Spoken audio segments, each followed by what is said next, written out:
ప్రభుత్వం ఒక good news చెప్పింది.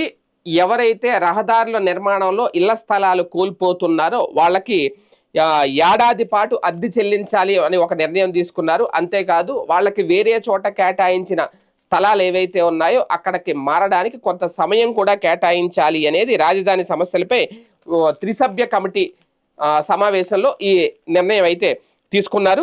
రాజధాని అమరావతిలో రహదారుల నిర్మాణం సందర్భంగా ఇల్లు అలాగే స్థలాలు కోల్పోతున్న బాధితులకు ఏడాది పాటు నెలకి 10,000 రూపాయల చొప్పున అద్దె చెల్లించాలి అనేది ఈ త్రిసభ్య కమిటీ డిసైడ్ చేసింది.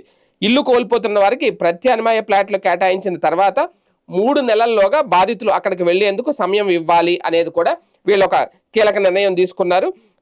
అయితే వాస్తవానికి ఇప్పుడు R3 నివాస వాణిజ్య ప్లాట్లలో 2,000 గజాల పైచిలుకు విస్తీర్ణం ఉన్న వాటికి సంబంధించి ఫ్లోర్ స్పేస్ ఇండెక్స్ అంటే FSI ఈ సమస్య మీద కూడా రైతులతో ఒక సమావేశం నిర్వహించి దీని మీద కూడా ఒక నిర్ణయం తీసుకుంటామని కూడా చెప్పుకొచ్చారు.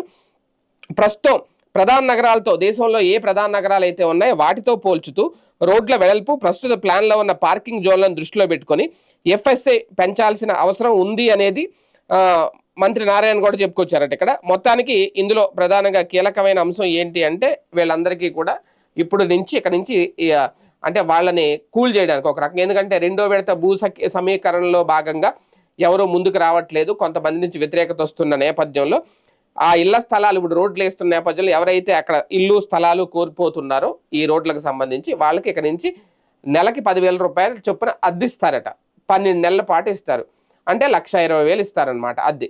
అలాగే వీళ్ళకి ఎక్కడైతే ఫ్లాట్లు కేటాయించారో అవి చూపించిన తర్వాత అప్పటి నుంచి ఒక 3 నెలల సమయం ఇచ్చి మీరు అక్కడికి షిఫ్ట్ అవ్వచ్చు అనేది కూడా వాళ్ళకి అవకాశం ఇస్తారట.